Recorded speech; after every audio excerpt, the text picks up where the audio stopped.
Hi, welcome to my new tutorial Fun with FB Init. I prepared a TwinCAT project for this purpose, which will be also available for you.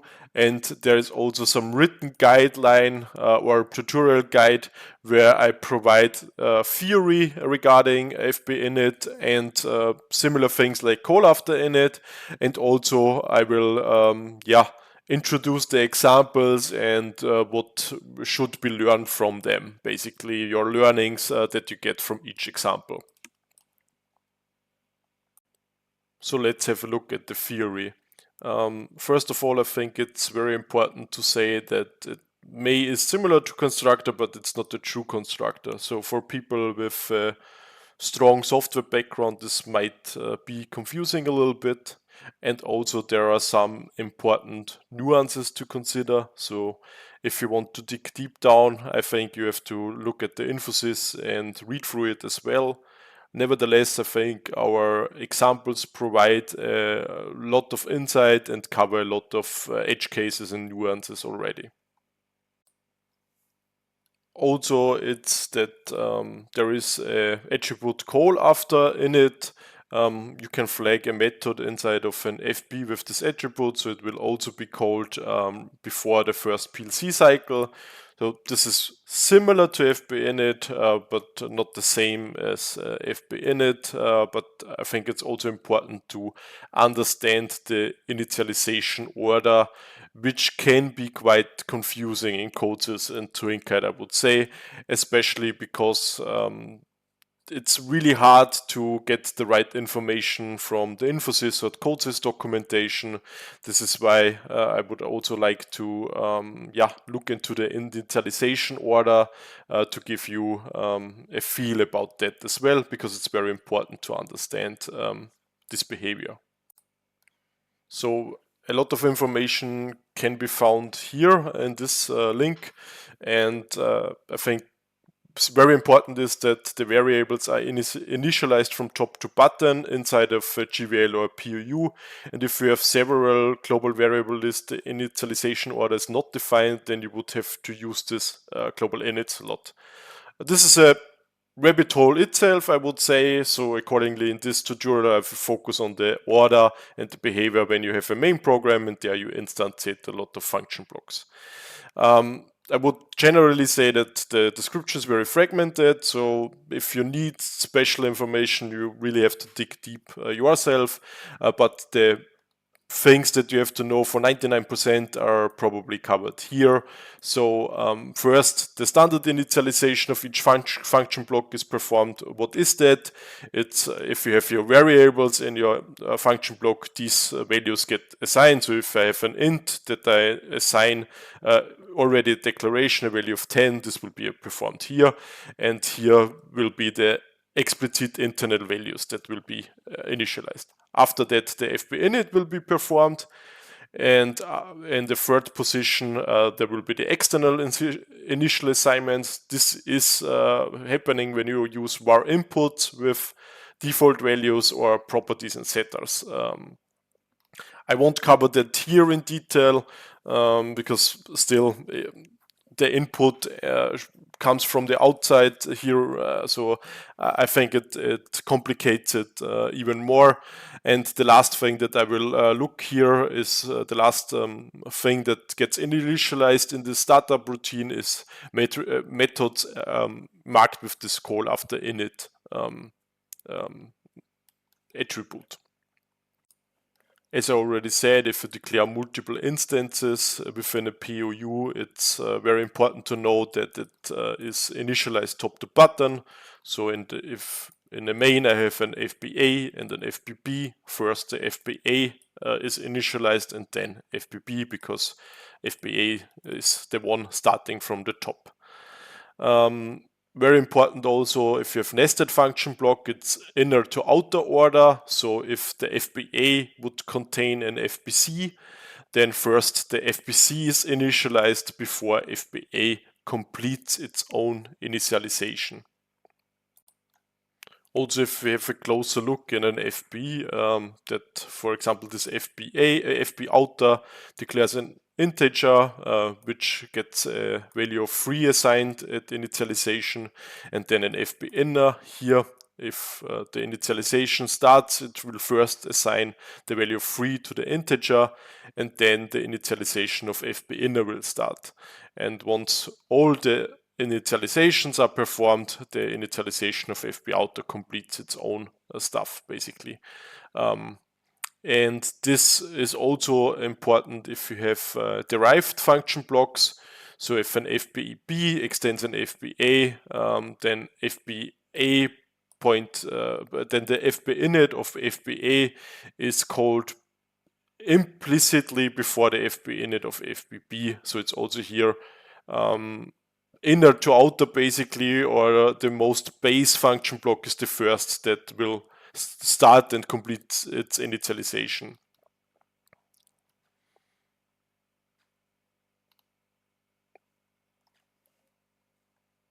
What you have to also consider is that if the derived function block explicitly implements FB init, it must at least declare the same input parameters but can add more to it. And also the FB init of the derived one will still be called. It's not like it's completely overwritten in a way. We have a look at this later. What is also quite important is the behavior regarding persistent variables. You really have to know that TwinCAT only re-initialize persistent variables during a reset origin. So this is more like if they are written once in FB init and there does not happen a reset origin, a change here won't affect the values. Sounds a little bit odd maybe at the moment, a little bit, dry theory here, but we will see what is meant by that with our examples. So let's jump into the tutorial. First, we start with the example of the inheritance of the derived FB, which is assigned here and passes 2 parameters with the FB init. If I go to this derived FB, it extends the FB base, and the FB base in its init assign the base parameter. It also sets a boolean to true if it was executed, and it also assigns writes to a string its own name. What does the derived do? Note it's not explicitly calling the FB init of the base one, because the FB init of the base one will always be executed. That's why here only the parameter of the derived one is written, and it again writes onto the same string. So as we expected, the derived one is executed later. Normally if we run it, we should see that this is written to the string, because if I go here, I go inside of the FB and I expect the FB of FB base will be executed first. So it will set this parameter base, it will write here true, it will write on the string, but then the FB init of the derived will be called and it will write the derived name on the string, so overwrite it basically. So I will log in, and this is exactly the behavior that we expected. The parameter was assigned to the base, and the name of the FB is also the derived one. And still we see that the FB init of the base was executed. This has to be known. It is really always implicitly called. So it's not like the FB init of the derived overrides the method in a way. So these are the special things that you have to consider when you use the FB init. I just will make it a little bit bigger here. So maybe in the video it's not that visible, so we really can see it. Derived FB is the name of it, so this is called the later, and still all writings from both FB inits are executed. So the next example would be regarding call order, which will be this FB. I will jump into it right now, and here it's just that I want to visualize what is called when. I have here this internal declaration where I write on the string call order the FB call order. And I also will have a helper variable in it where I can just write something on the first real PLC cycle. This has nothing to do with the initialization per se, but I think it's also nice to have it in this example.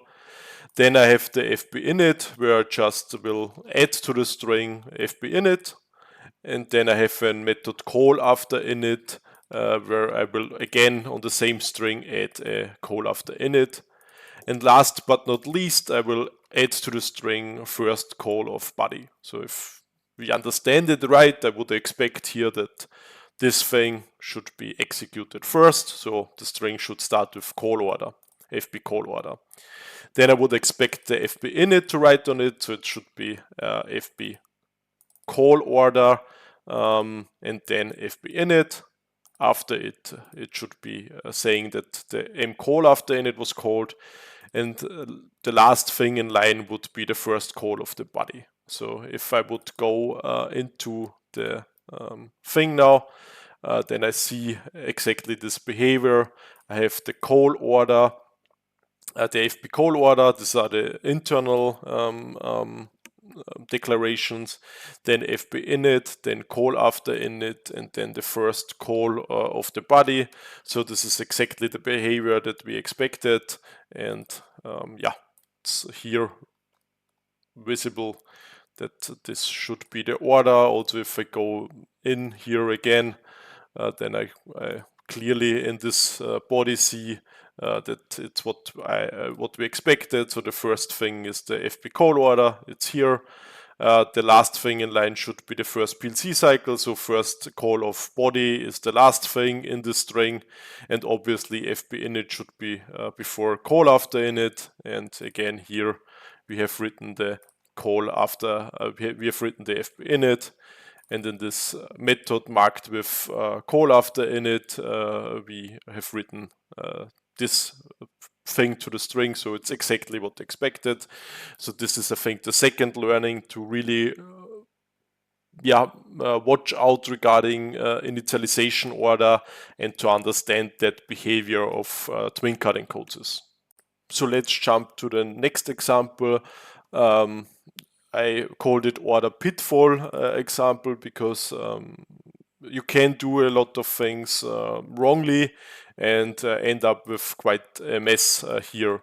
And I think this is very important to know that. So for example, here we have some FB supervisor that during its FB init gets access to the FB actuator. So what does the supervisor do here in its FB init? It wants to activate the actuator, could be an axis, could be a cylinder, whatever.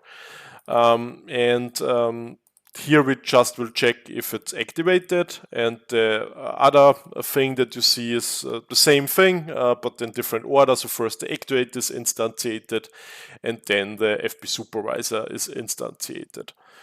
And the thing here is that, this thing will maybe be true, maybe be false. We have to look into the actuator to know that. And in the actuator, it doesn't define the init value, so the standard init value for a bool would be false. So what will happen here is that this thing gets access to the actuator. It will call the activate function of the actuator and set the activate to true via this call. But, and this is very important, afterwards the FB actuator will be initialized, because remember it's from top to bottom, and during its initialization it will reset the activate to false. So if you really want the actuator 1 to be activated after initialization, this order won't work for you, and this order will, because here the actuator is first initialized, will set the value to false. Then the supervisor is initialized and calls the activate method and properly sets it to active. And this is exactly the pitfall you can have. As you see here, actuator 1 is not activated and actuator 2 is activated. So it's logical why it is this behavior and it does it, but still can be confusing. And I think this is the thing with with the use of FB init, especially if you have if you during startup routine from one FB you call some method of another FB. This is where you have to be very careful, because there you really have to think about initialization order. So yeah, probably it's not the cleanest method to say that outside FB can alter something of your FB during FB init, because then you can end up with this kind of behavior. So yeah, really be careful about that. Now we will have a look at even a more complex solution where we get the pitfall example to the next level with circular interfaces. In this example, I instantiate the device and the controller, and the device gets the interface to the controller, and the controller gets the interface to the device, as you can see here. And what it does is that the controller will, for example, send a request to the a receive request to the device, and if this request is not possible because the recipe is not known, then it will make a call to the controller with some error, on-device error callback. And this is where it can get quite dangerous in a way that you can end up with a page fault and also quite confusing.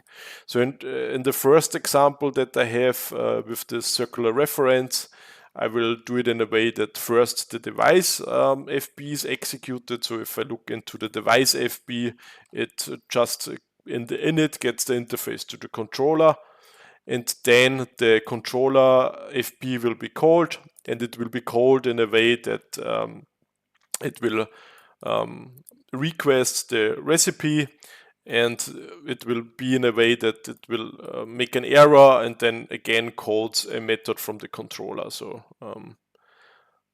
by doing this line, the controller will call a method from the device, and in return the device will react by calling a method of the controller via its interface. So this works, this is no problem. As you can see here in this circular interface example, this both interfaces are properly set, and the recipe was requested, and we get a nice error message with this callback thing, because here the device can call back can call this function of the controller via its interface.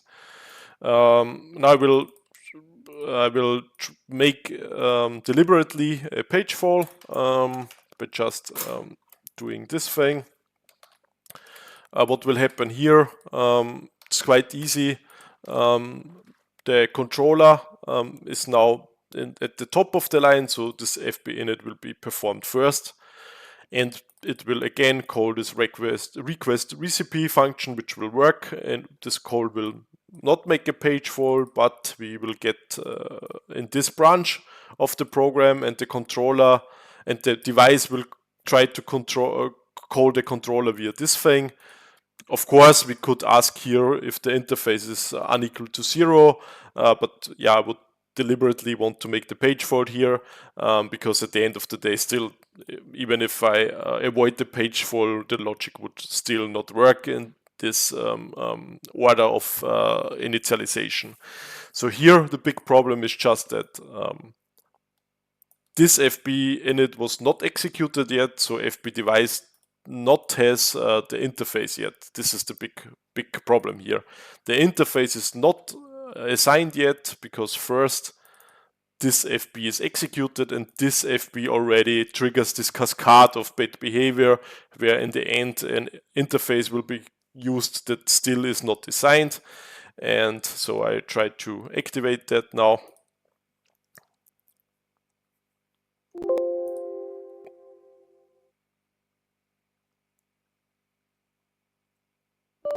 And nice thing for this tutorial, obviously, not in general, is that I get the page fault like I wanted in a way. And here it's also quite difficult if you have an page fault during FB init. It's really hard to debug sometimes. Here it still gives me a hint probably, but yeah, FB init page faults to debug is really hard. You cannot put the page a breakpoint or so in FB init because after you activate, you already have the problem. Yeah, so really avoid this circular references. I would say it's really probably not a good practice to call a lot. If in your FB init you call via interface other FB inits, because this can cascade out of control and you never know what at the end of the day is called and if it already was properly initialized. So there you really have to be careful. Now we probably have a more easier example again with this nested FB. So I will look inside the nested FB, and I will see that it contains a root FB. This root FB again contains two child FBs and both get some ID assigned via the FB init, and also you can assign the ID via some property like you see here.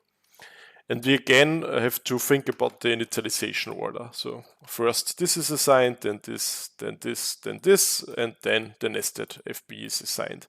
And in the nested ID, it's also top to bottom, but also inner to outer. So the first initialization that will be completed is of the child of the FB node. And here the FB init will be called. The thing is here, if you look at the root, when this is executed, this still is 0 because it's just here the standard declaration. So in the standard declaration, an idea is of type int, the default value of int is 0. So when this is called, it's called with FB node 0. So the FB init will be executed with 0.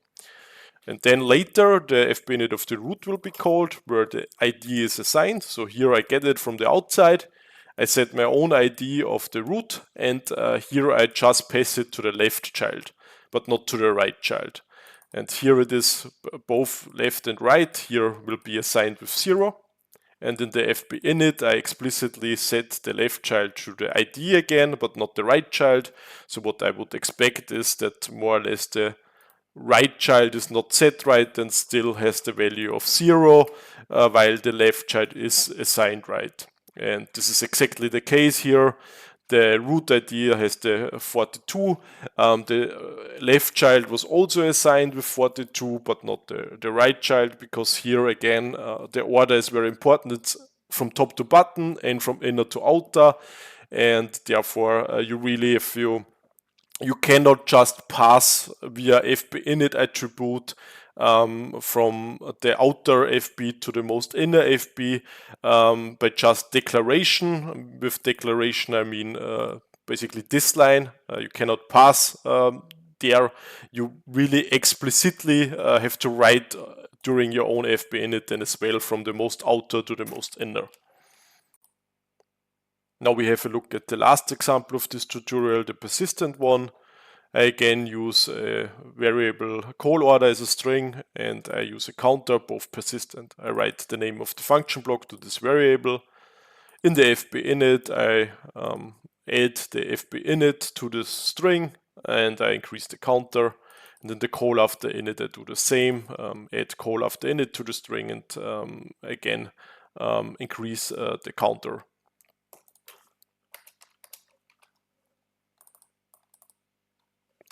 And here I now start this for the first time. I didn't reset origin before, and then we hopefully should see the string that we expect and that the counter is free.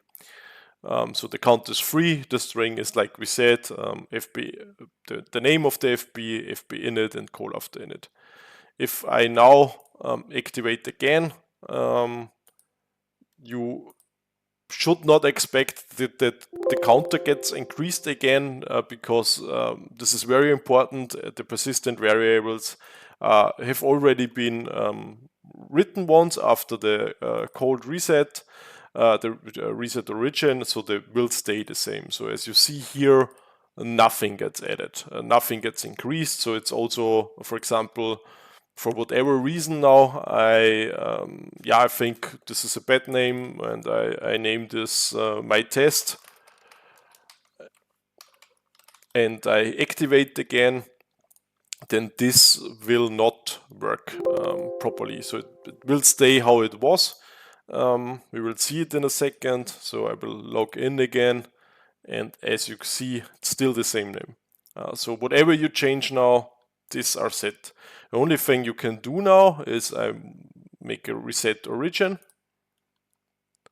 and then I also maybe start from 10 now, because now it works, and now I should expect the counter 12 and the new name starting with my test. And this is exactly what we got here, my test, and then the new counter 12. But this is very important. If you write on persistent variables during FP init, declarations, or call after init, you really have to think about this thing, this behavior.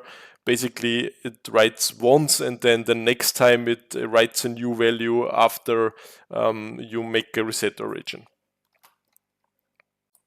Yeah, this basically was the tutorial. Again, think about the order when you use FBinit, top to bottom and inner to outer, and then a lot of things will be clear anyway. I would suggest that avoid circular references during FBinit. I think this is can always be very problematic, so keep it simple there probably would be my advice. Thanks for watching, and see you next time.